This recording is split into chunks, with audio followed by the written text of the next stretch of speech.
কথা বলে রাখতে পারি, যেহেতু বহুদিন যাবত আপনি নিজেও জানেন, আপনার হুম, চ্যানেলেই যে আমি অসংখ্য টক শো করেছি ইন্টারন্যাশনাল ম্যাটারের উপরে, বিশেষ হুম, করে ইরান আমেরিকা যুদ্ধের উপরে, ইরান ইসরায়েলের যুদ্ধের উপরে। আমি যেটা আপনাকে বলতে চাই যে ইরানের ইউরেনিয়াম ইরান কোনো দেশের কাছে জিম্মি রাখবে না বা জিম্মায় রাখবে না, কোনো দেশের জিম্মায় রাখবে না, এটা ক্লিয়ার। এবং হুম, পুতিন যে বলেছে এটা জাস্ট আমেরিকার একটা বল দেওয়ার জন্য, পুতিন নিজেও চায় না যে ইরানের ইউরেনিয়াম আপনার রাশিয়াতে আসুক। এটা হলো ডিপ্লোম্যাটিক কথা। এগুলা হুম, এখানে ডিপ্লোমেসিতে ইমোশনাল চলে না, হাসিনা পা ডিপ্লোমেসি ডিপ্লোমেসি। তো সুতরাং মুদ্রা কথা যেগুলো হয়েছে, 1 নম্বর কথা হয়েছে বাণিজ্য, 2 নম্বর কথা হয়েছে জ্বালানি। এবং সেখানে শি জিনপিং আপনার পুতিনকে একটা বিষয় করেছে, পুতিন শি জিনপিংকে একটা বিষয় আশ্বস্ত করেছে যে পুতিন বলেছে রাশিয়া তেল সরবরাহের ব্যাপারে উদার। সুতরাং আপনি অর্থাৎ শি জিনপিংকে বলেছে যে এই ক্ষেত্রে চীনের উদ্বেগের কোনো কারণ নাই, চীনের কোনো জ্বালানি সংকট হবে না, রাশিয়ারও তেল আছে। এটা দিয়ে বোঝা যায় যে রাশিয়া আমেরিকা যে মানে মানে সারা বছর ধরে যে সমস্যা চীনের জন্য তৈরি করছিল, চীন যাতে জ্বালানি সঠিকভাবে না পায় সেটা আর হচ্ছে না। কারণ রাশিয়া জ্বালানির সহযোগিতায় এখন চীনের পাশে আছে। হুম, বিশ্ব বলয় কিন্তু চেঞ্জ হয়ে যাচ্ছে, এটা কিন্তু আপনাদের বুঝতে হবে এখন আমাদের। এক হুম, টোটাল, যেখানে চীন সবসময় একটা বিষয়ে ভালনারেবল অবস্থায় থাকে, অর্থাৎ একটু আতঙ্কে থাকে যে কোনো দিক দিয়ে যদি তার জ্বালানি তেলের সরবরাহ কমে যায়, তাইলে আপনার রাশিয়াতে তো তেল আছে, রাশিয়া বলছে যে তেলের জন্য আপনাকে কোনো চিন্তা করতে হবে না, শি জিনপিং কে বলেছে। আর এই হুম, সম্পর্কটা তো অনেক দিনের। যেমন এই যে পুতিন যে গেল যে মানে রাশিয়াতে ভিজিট করতে, হুম, সরি, পুতিন যে গেছে আপনার চীনে ভিজিট করতে, এটা তো এই ভিজিটের আরেকটা ঐতিহাসিক দিক আছে, সেটি হলো এই রাশিয়া এবং চীনের 25 বছর সম্পর্কে, রাশিয়া এবং চীনের সম্পর্কের 25 বছর পূর্তি উপলক্ষে কিন্তু এই সফরটা। আচ্ছা, সুতরাং এটা কিন্তু সিগনিফিক্যান্ট, এটা কিন্তু হুম, খুবই সিগনিফিক্যান্ট। আজ থেকে 25 বছর আগে চায়না এবং রাশিয়ার একটি চুক্তি হয়েছিল, হুম, একটা দ্বিপাক্ষিক সম্পর্কের চুক্তি। এই চুক্তির 25 বছর পূর্তি হলো এইবার পুতিন যখন গেছেন।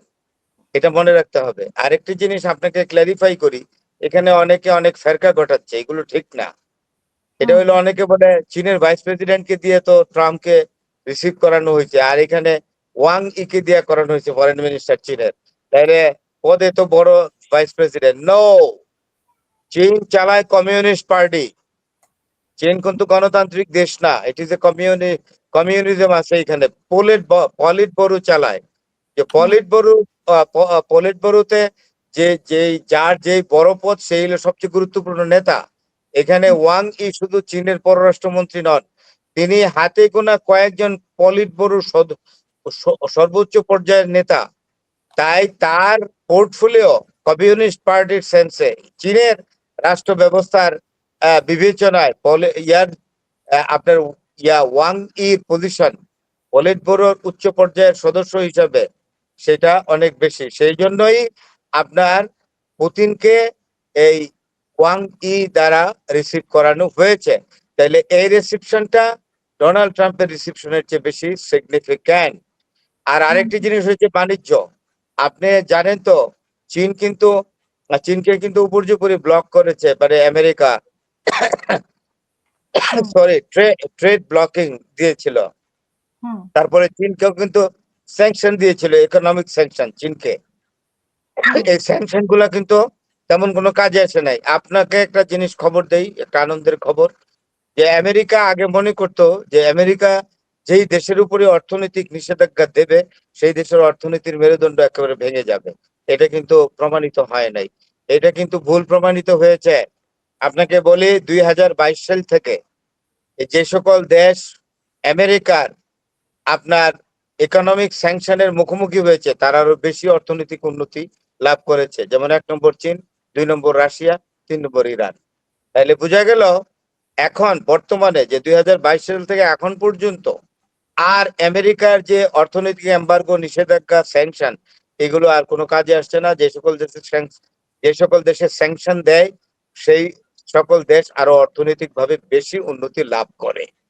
এইটা হুম, হলো আপনার কথা। আরেকটা আছে ডিফেন্স চুক্তি আছে এখানে, হুম, আরেকটা কমিটমেন্ট আছে, দুটো কমিটমেন্ট এখানে। একটা কমিটমেন্ট হলো রাশিয়া এবং চায়না ইরানকে সাংঘাতিকভাবে সহযোগিতা করবে সামনের দিনগুলোতে, অর্থনৈতিক সহযোগিতা করবে, অস্ত্রের দিক দিয়ে করবে, সামরিক সহযোগিতা করবে, কোনো সমস্যা নাই। আরেকটি বলেছে, এবং শি জিনপিং এবং ডোনাল্ড শি জিনপিং এবং পুতিন দুইজনে মিলে সাথে ইরানকেও রাখবে, তারা এই ত্রয়ী শক্তি একটি সিদ্ধান্তে মোটামুটি উপনীত হয়েছে যে তারা একটা বহুমাত্রিক পৃথিবী তৈরি করবে, বহুমাত্রিক, হ্যাঁ, multipolar system of the world, যেটা আমেরিকা এতদিন বন্ধ রাখছিল। আপনার সোভিয়েত ইউনিয়ন কলাপস হয়ে যাওয়ার পরে, ভেঙে যাওয়ার ফলে আমেরিকা একক শক্তি অর্জন করে এককভাবে পৃথিবীটাকে চালায়, একক সিদ্ধান্তে। সেটা আর হবে না। শি জিনপিং এবং পুতিন সাথে ইরানও একমত হয়েছে যে সামনের দিনগুলো পৃথিবী হবে বহুমাত্রিক দেশ, এবং এখানে আপনার থাকবে, ইন্ডিপেন্ডেন্স থাকবে ফরেন পলিসির প্রত্যেকটি দেশের। আমেরিকা এককভাবে কোনো শক্তি কোনো দেশের উপর চাপিয়ে দিতে পারবে না। আমেরিকা বাধ্য করতে পারবে না কোনো দেশকে যে তুমি ওই দেশের সাথে সম্পর্ক রাখতে পারবা, এই দেশের সাথে সম্পর্ক রাখতে পারবা না। আমেরিকার এই চয়েস শেষ। America is no longer the super power.